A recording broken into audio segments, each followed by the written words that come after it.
12 джуз, сура Худ, страница 222. أعوذ بالله من الشيطان الرجيم. بسم الله الرحمن الرحيم. وما من دابة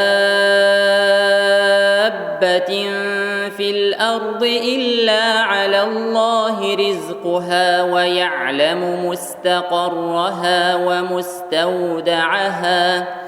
كل في كتاب مبين. وهو الذي خلق السماوات والأرض في 6 أيام وكان عرشه على الماء ليبلوكم أيكم أحسن عملا. ولئن قلت إنكم مبعوثون من بعد الموت ليقولن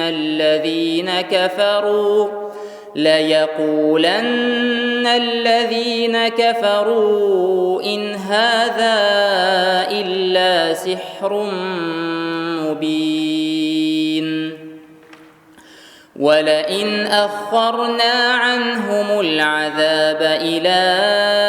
أمة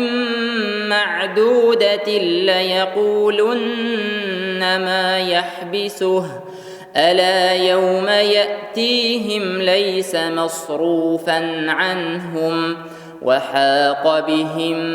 ما كانوا به يستهزئون. ولئن أذقنا الإنسان منا رحمة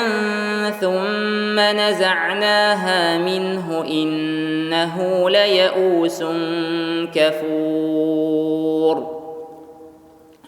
ولئن أذقناه نعماء بعد ضراء مسته ليقولن ذهب السيئات عني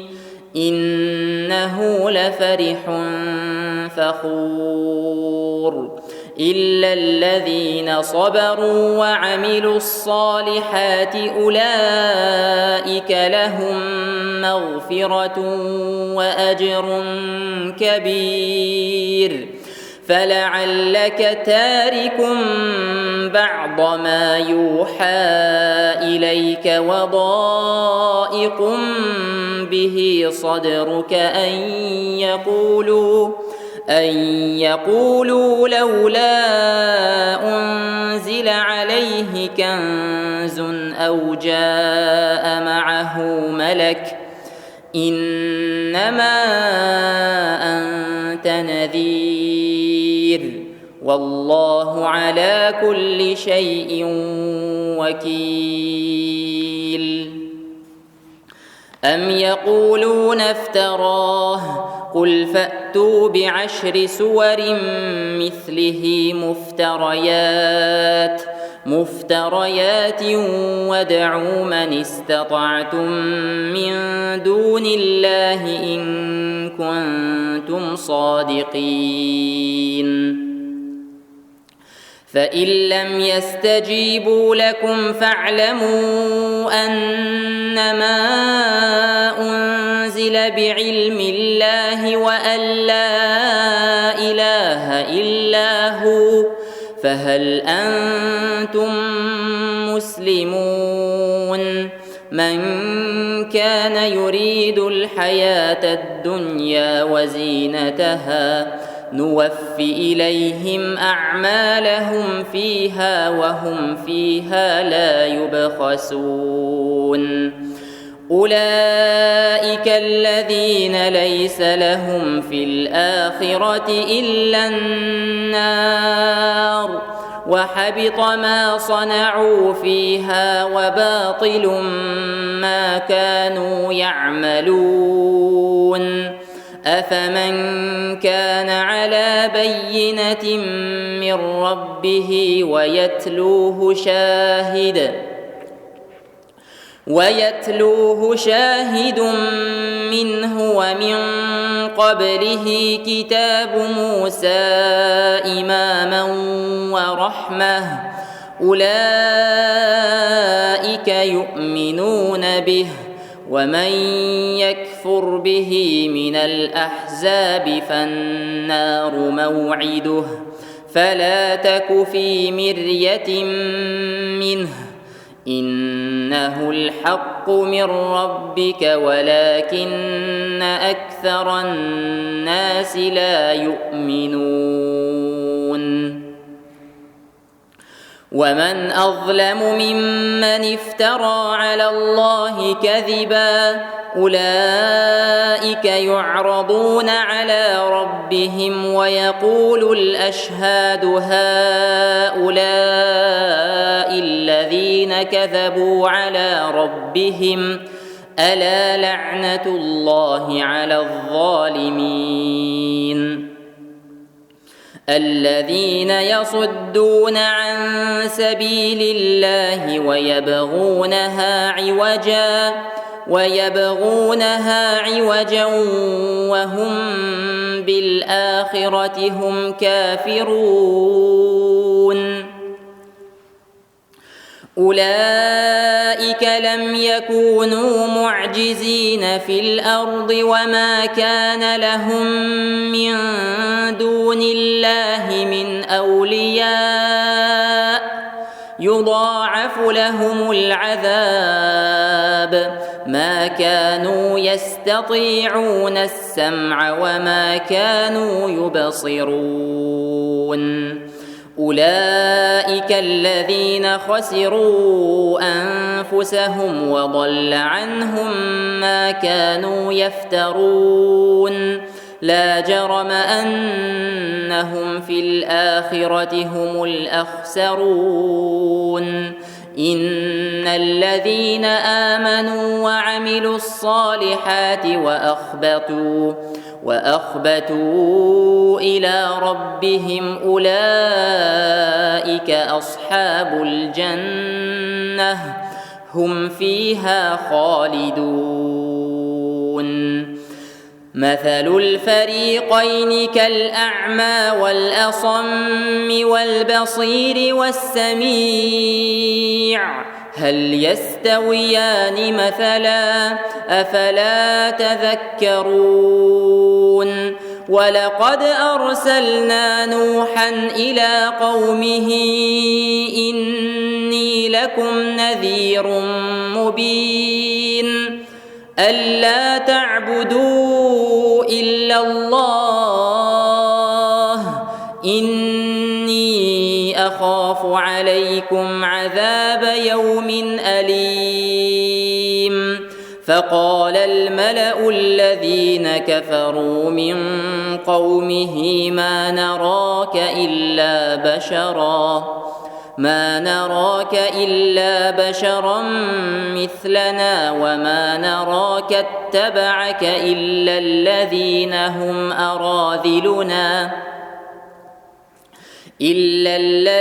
هم أراذلنا بادي الرأي وما نرى لكم علينا من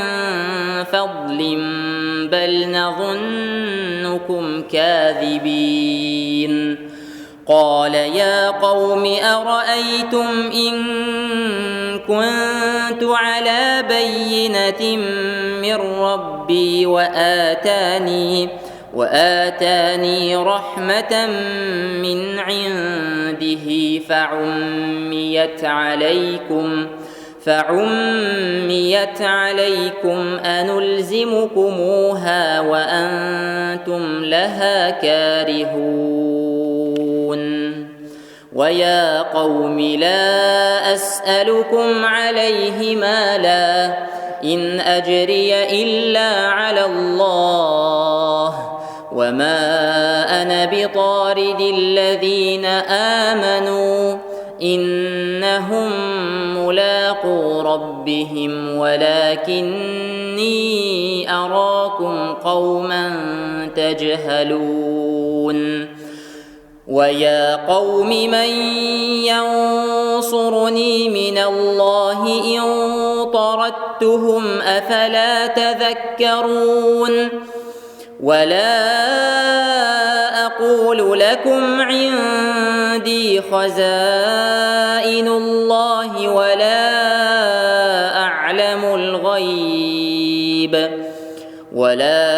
أعلم الغيب ولا أقول إني ملك ولا أقول للذين تزدري أعينكم لن يؤتيهم الله خيرا الله أعلم بما في أنفسهم إني إذا لمن الظالمين قالوا يا نوح قد جادلتنا فأكثرت جدالنا فأتنا بما تعدنا إن كنت من الصادقين قال إنما يأتيكم به الله إن شاء وما أنتم بمعجزين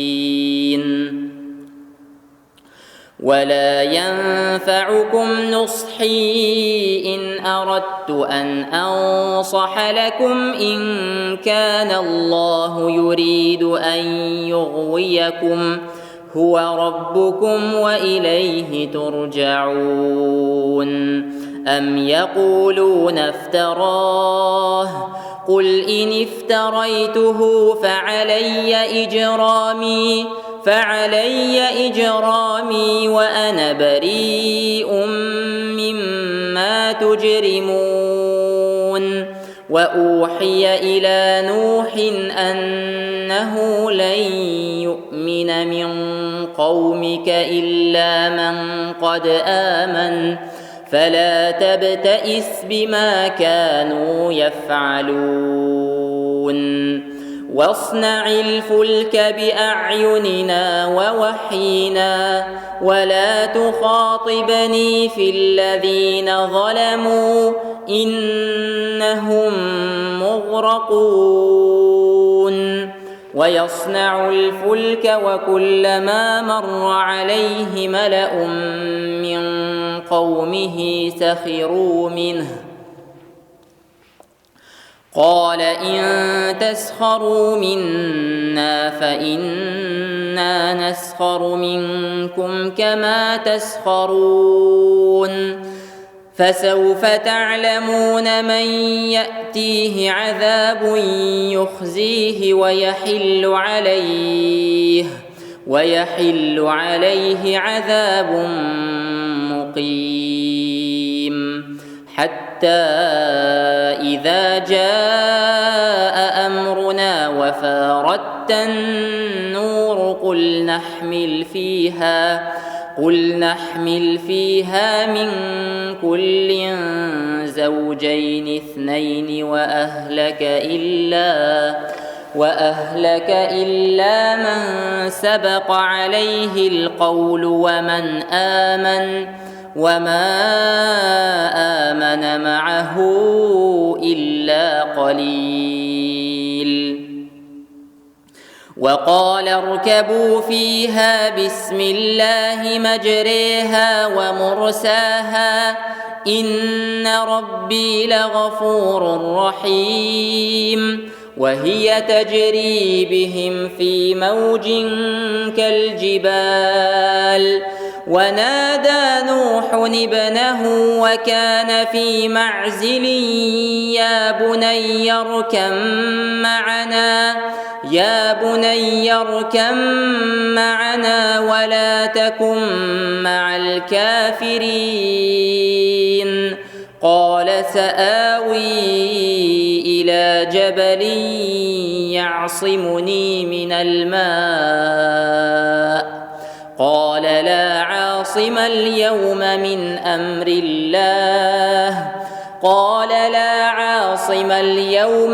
أمر الله إلا من رحم وحال بينهما الموج فكان من المغرقين. وقيل يا أرض ابلعي ماءك ويا سماء أقلعي وغيض الماء وقضي الأمر واستوت على الجودي وقيل بعدا للقوم الظالمين. ونادى نوح ربه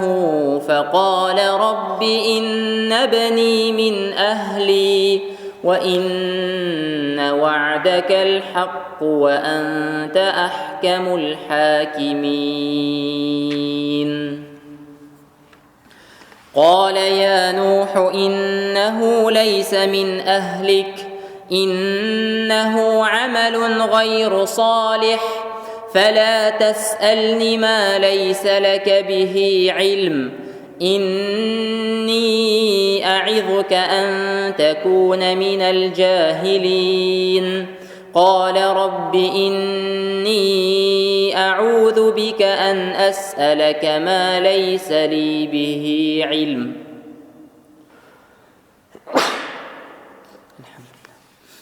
وإلا تغفر لي وترحمني أكن من الخاسرين.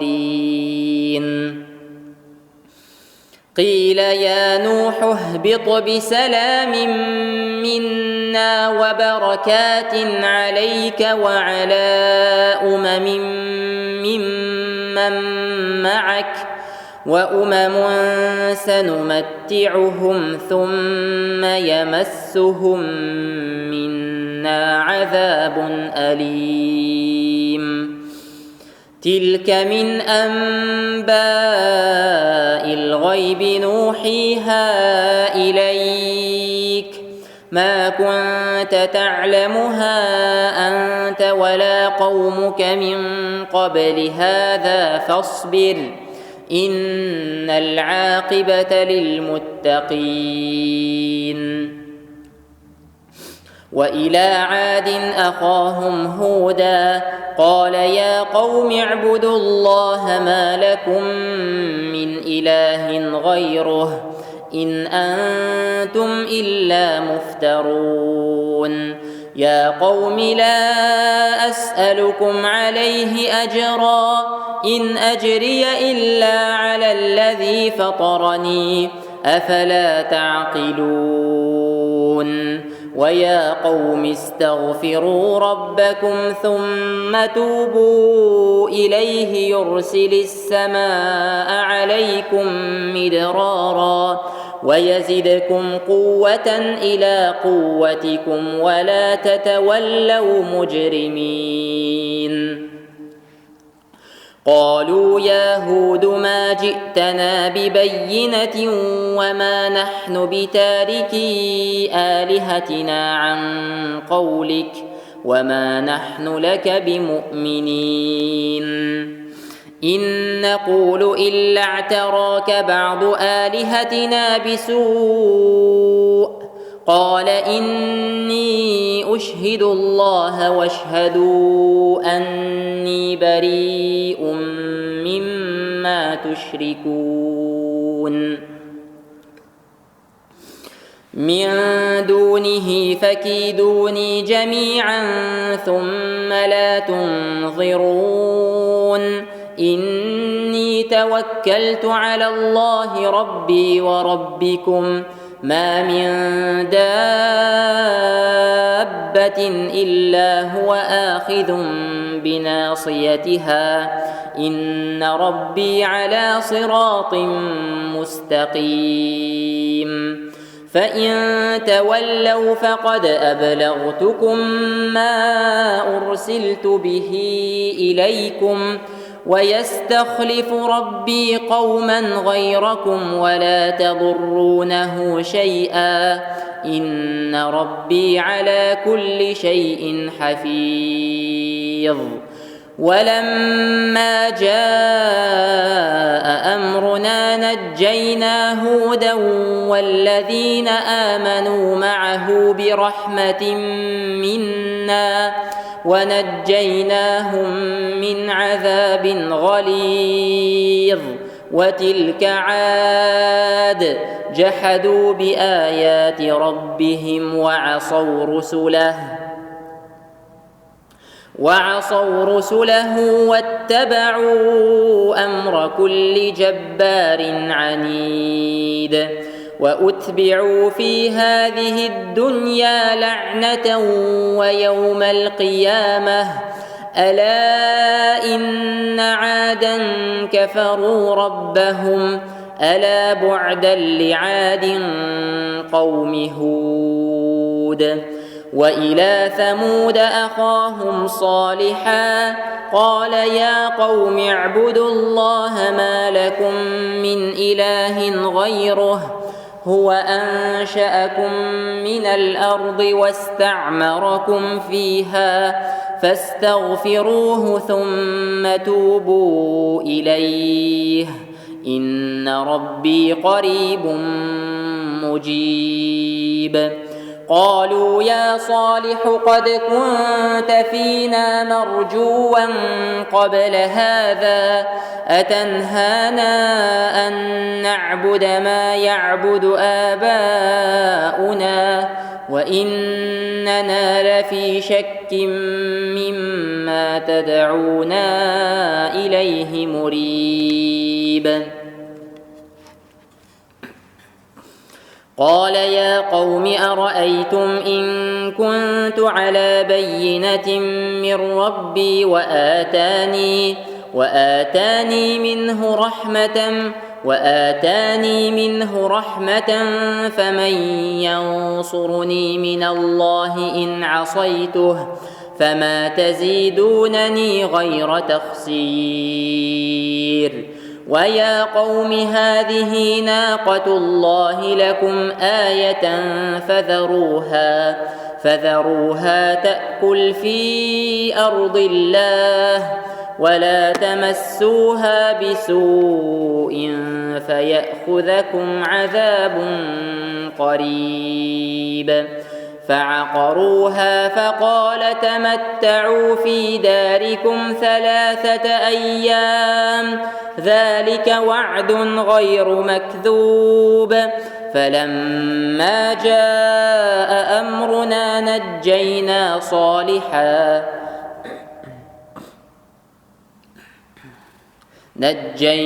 صالحا والذين آمنوا معه برحمة منا ومن خزي يومئذ إن ربك هو القوي العزيز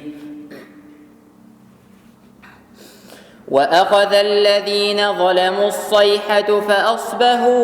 فأصبحوا في ديارهم جاثمين كأن لم يغنوا فيها ألا إن ثمود كفروا ربهم ألا بعدا لثمود ولقد جاءت رسلنا إبراهيم بالبشرى قالوا سلاما قال سلام فما لبث أن جاء بعجل حنيذ فلما رأى أيديهم لا تصل إليه نكرهم وأوجس منهم خيفة قالوا لا تخف إنا أرسلنا إلى قوم لوط وامرأته قائمة فضحكت فبشرناها بإسحاق ومن وراء إسحاق يعقوب قالت يا ويلتى أألد وأنا عجوز وهذا بعلي شيخا إن هذا لشيء عجيب قالوا أتعجبين من أمر الله رحمة الله وبركاته عليكم أهل البيت إنه حميد مجيد فلما ذهب عن إبراهيم الروع وجاءته البشرى يجادلنا في قوم لوط إن إبراهيم لحليم أواه منيب يا إبراهيم أعرض عن هذا إنه قد جاء أمر ربك وإنهم آتيهم عذاب غير مردود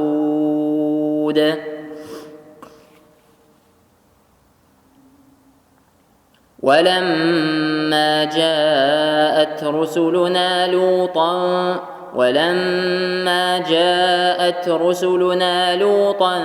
سيء بهم وضاق بهم ذرعا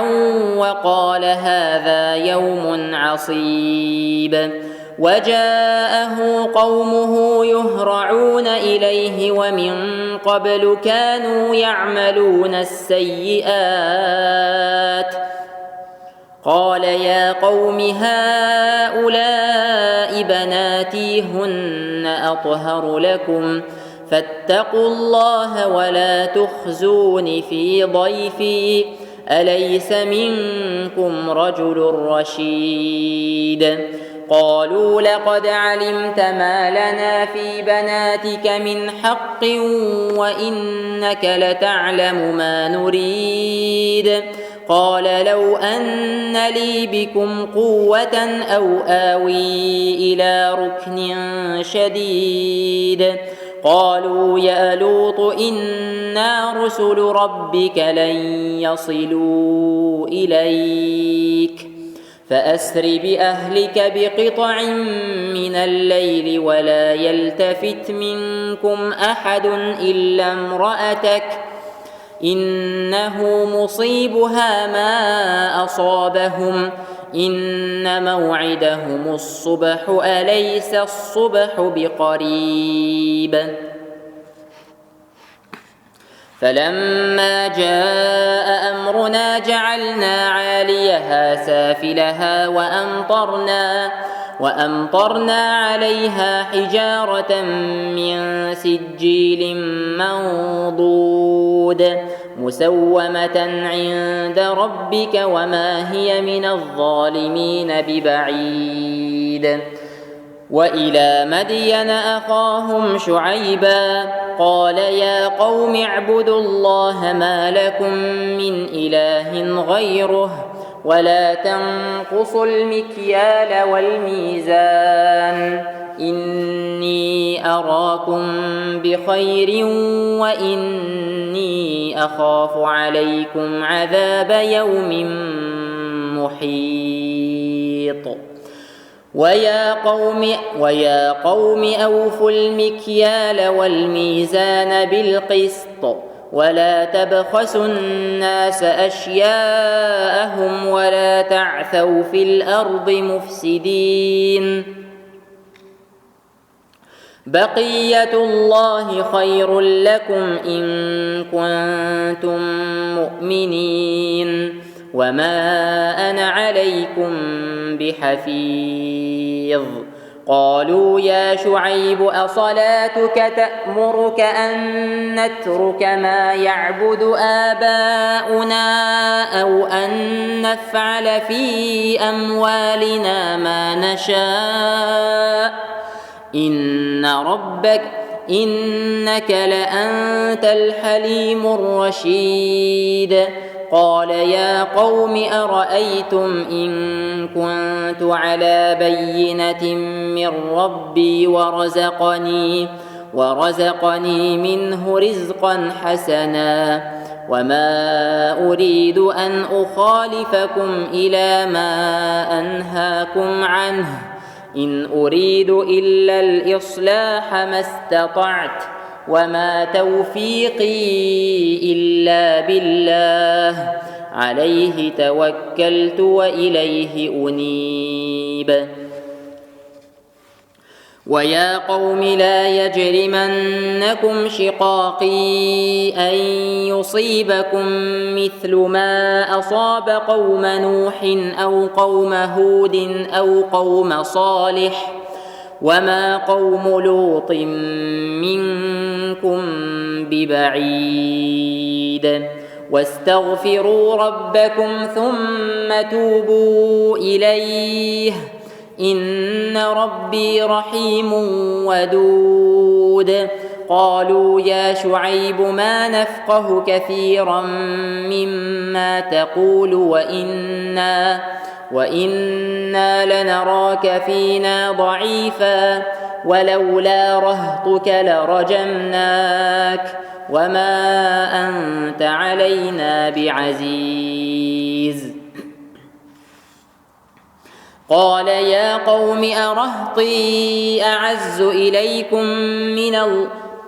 يا قوم أرهطي أعز عليكم من الله واتخذتموه وراءكم ظهريا إن ربي بما تعملون محيط ويا قوم اعملوا على مكانتكم إني عامل سوف تعلمون من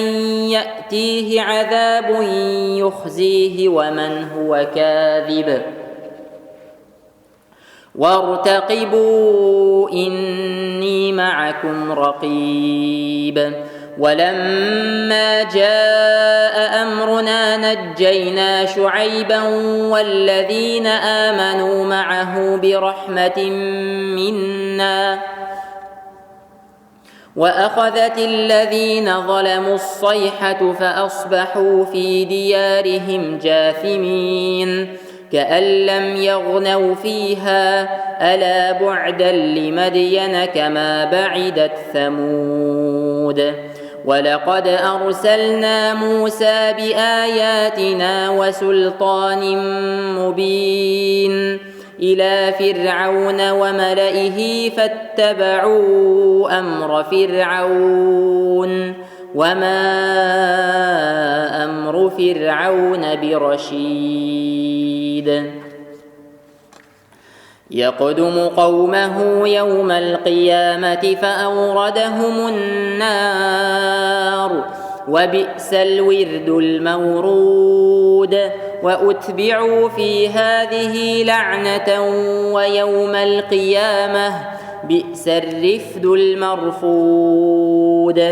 ذلك من أنباء القرى نقصه عليك منها قائم وحصيد وما ظلمناهم ولكن ظلموا أنفسهم فما أغنت عنهم آلهتهم التي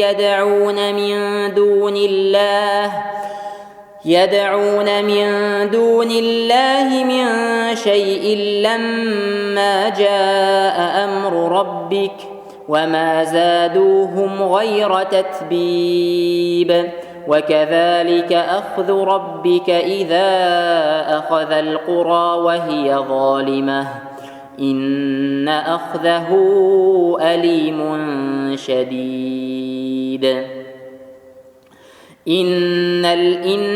في ذلك لآية لمن خاف عذاب الآخرة ذلك يوم مجموع له الناس وذلك يوم مشهود وما نؤخره إلا لأجل معدود يوم يأتي لا تكلم نفس إلا بإذنه فمنهم شقي وسعيد فأما الذين شقوا ففي النار لهم فيها زفير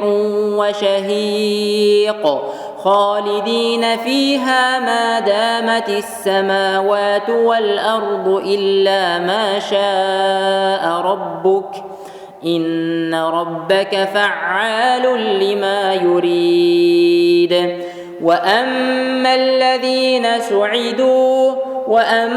الذين سعدوا ففي الجنة خالدين فيها ما دامت السماوات والأرض إلا ما شاء ربك عطاء غير مجذوذ.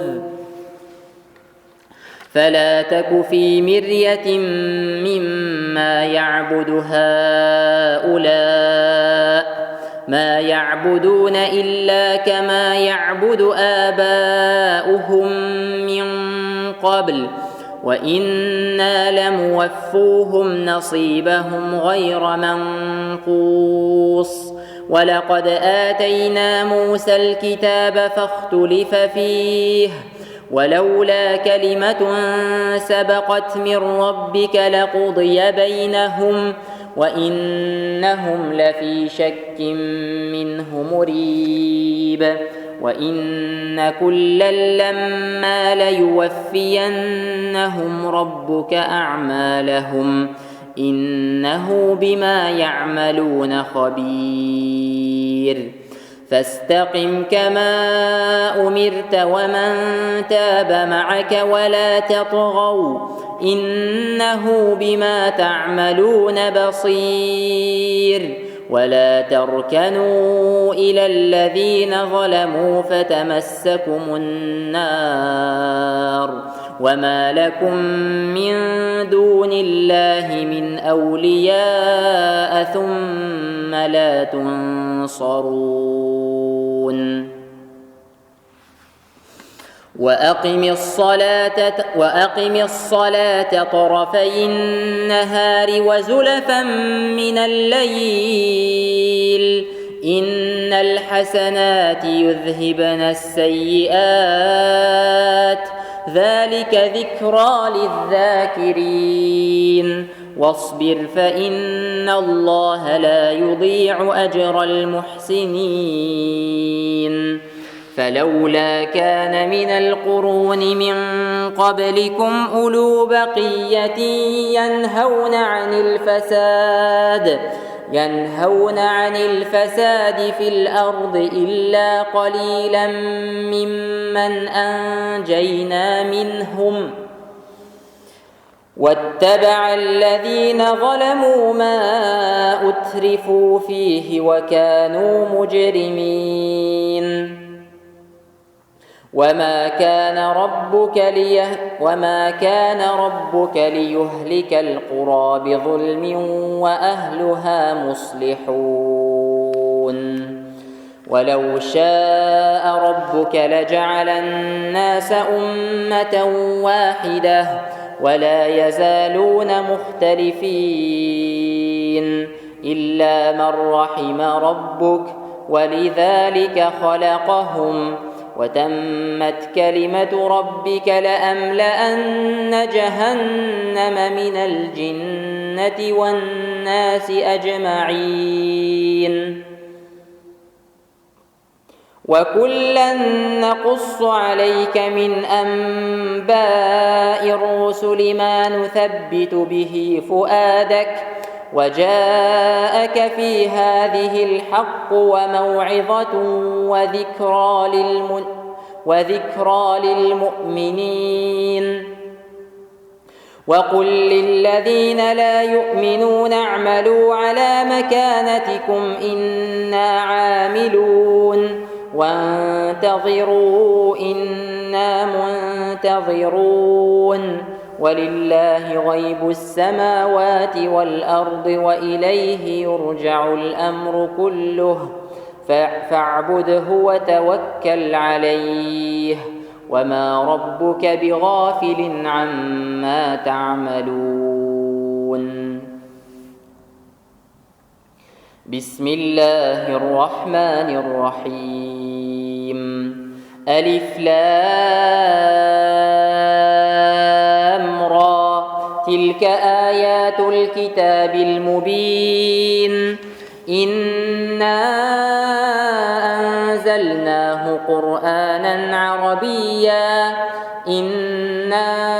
أنزلناه قرآنا عربيا لعلكم تعقلون نحن نقص عليك أحسن القصص بما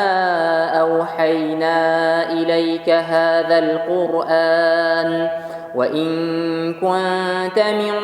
قبله لمن الغافلين إذ قال يوسف لأبيه يا أبت إني رأيت 11 كوكبا والشمس والقمر رأيتهم لي ساجدين قال يا بني لا تقصص رؤياك على إخوتك فيكيدوا لك كيدا إن الشيطان للإنسان عدو مبين وكذلك يجتبيك ربك ويعلمك من تأويل الأحاديث ويتم نعمته عليك وعلى آل يعقوب كما أتمها على أبويك من قبل إبراهيم وإسحاق إن ربك عليم حكيم لقد كان في يوسف وإخوته آيات للسائلين إذ قالوا ليوسف وأخوه أحب إلى أبينا منا ونحن عصبة إن أبانا لفي ضلال مبين اقتلوا يوسف أو اطرحوه أرضا يخل لكم وجه أبيكم وتكونوا من بعده قوما صالحين قال قائل منهم لا تقتلوا يوسف وألقوه في غيابة الجب يلتقطه بعض السيارة إن كنتم فاعلين قالوا يا أبانا ما لك لا تأمنا على يوسف وإنا له لناصحون أرسله معنا غدا يرتع ويلعب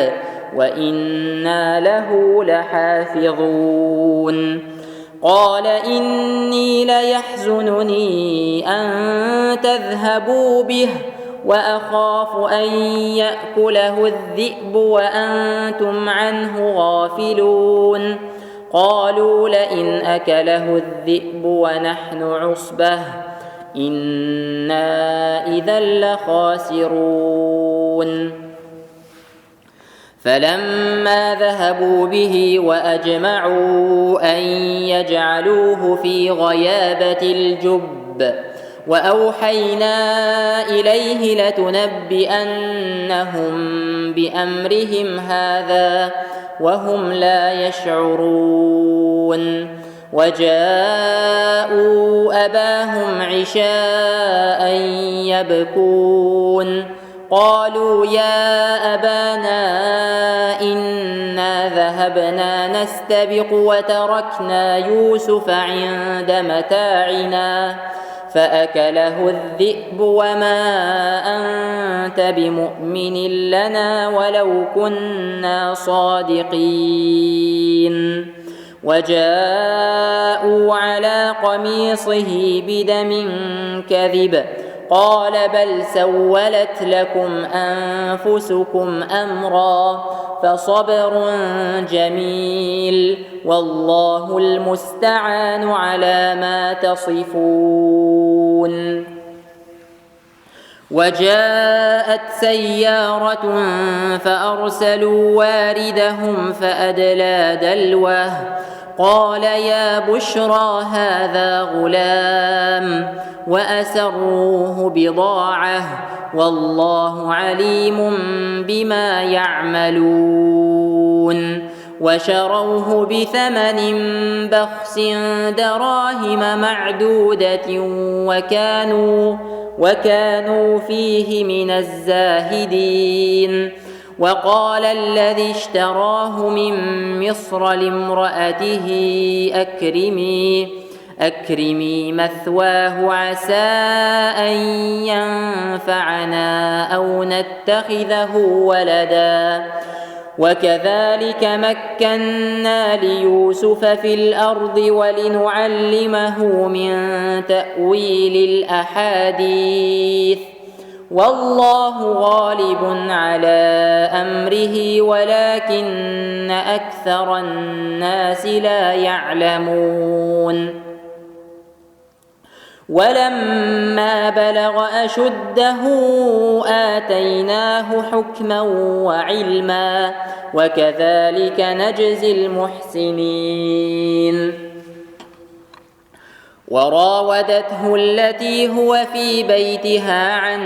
نفسه وغلقت الأبواب وقالت هيت لك قال معاذ الله إنه ربي أحسن مثواي إنه لا يفلح الظالمون ولقد همت به وهم بها لولا أن رأى برهان ربه كذلك لنصرف عنه السوء والفحشاء إنه من عبادنا المخلصين واستبق الباب وقدت قميصه من دبر وألفيا سيدها لدى الباب قالت ما جزاء من أراد بأهلك سوءا إلا أن يسجن أو عذاب أليم قال هي راودتني عن نفسي وشهد شاهد من أهلها إن كان قميصه قد من قبل فصدقت وهو من الكاذبين وإن كان قميصه قد من دبر فكذبت وهو من الصادقين فلما رأى قميصه قد من دبر قال إنه من كيدكن إن كيدكن عظيم يوسف أعرض عن هذا واستغفري لذنبك إنك كنت من الخاطئين وقال نسوة في المدينة امرأة العزيز تراود فتاها عن نفسه قد شغفها حبا إنا لنراها في ضلال مبين فلما سمعت بمكرهن أرسلت إليهن وأعتدت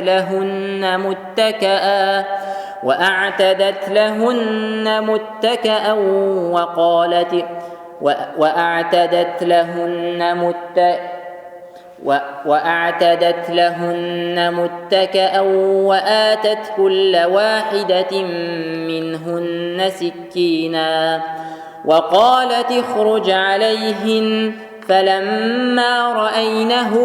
أكبرنه وقطعن أيديهن وقلن حاش لله ما هذا بشرا إن هذا إلا ملك كريم قالت فذلكن الذي لمتنني فيه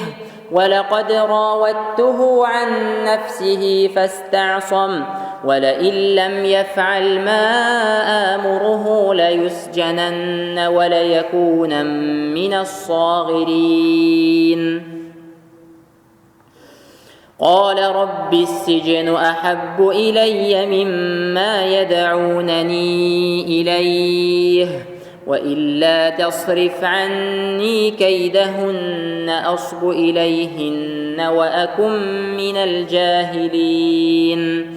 فاستجاب له ربه فصرف عنه كيدهن إنه هو السميع العليم ثم بدا لهم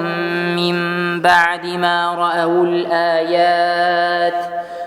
ليسجننه حتى حين ودخل معه السجن فتيان قال أحدهما إني أراني أعصر خمرا وقال الآخر إني أراني أحمل فوق رأسي خبزا تأكل الطير منه نبئنا بتأويله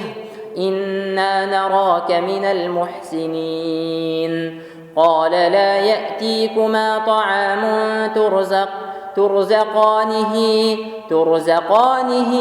إلا نبأتكما بتأويله قبل أن يأتيكما ذلكما مما علمني ربي إني تركت ملة قوم لا يؤمنون بالله وهم بالآخرة هم كافرون واتبعت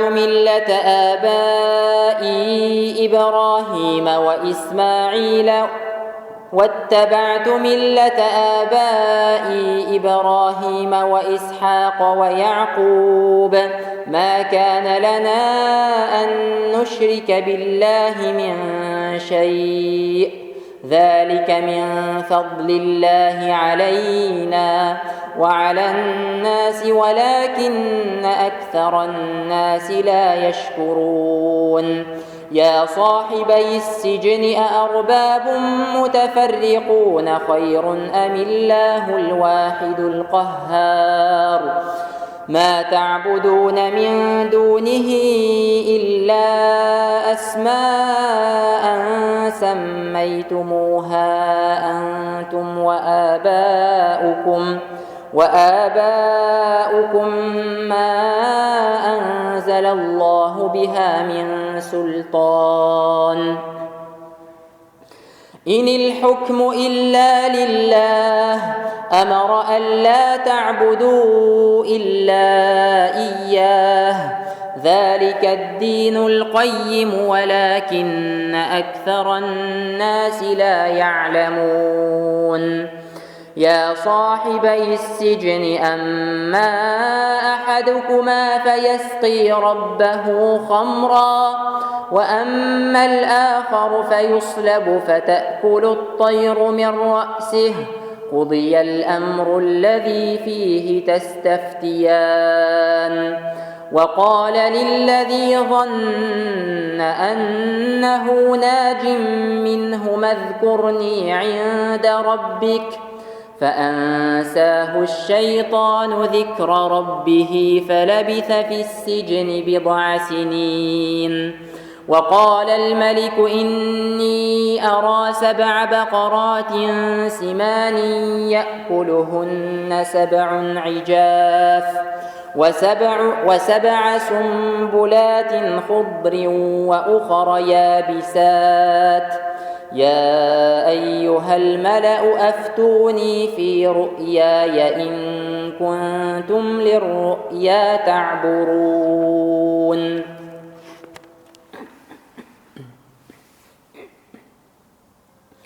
قالوا أضغاث أحلام وما نحن بتأويل الأحلام بعالمين وقال الذي نجا منهما وادكر بعد أمة أنا أنبئكم بتأويله فأرسلون يوسف أيها الصديق أفتنا في 7 بقرات سمان يأكلهن 7 عجاف وسبع سنبلات خضر وأخر يابسات لعلي أرجع إلى الناس لعلهم يعلمون قال تزرعون 7 سنين دأبا فما حصدتم فذروه في سنبله إلا قليلا مما تأكلون ثم يأتي من بعد ذلك 7 شداد يأكلن ما قدمتم لهن إلا قليلا مما تحصنون ثم يأتي من بعد ذلك عام فيه يغاث الناس وفيه يعصرون وقال الملك ائتوني به فلما جاءه الرسول قال ارجع إلى ربك فاسأله ما بال النسوة اللاتي قطعن أيديهن إن ربي بكيدهن عليم قال ما خطبكن إذ راوتن يوسف عن نفسه قلن حاش لله ما علمنا عليه من سوء قالت امرأة العزيز الآن حصحص الحق أنا راودته عن نفسه وإنه لمن الصادقين ذلك ليعلم أني لم أخنه بالغيب وأن الله لا يهدي كيد الخائنين صدق الله العظيم سبحان ربك رب العزة عما يصفون وسلام على المرسلين والحمد لله رب العالمين.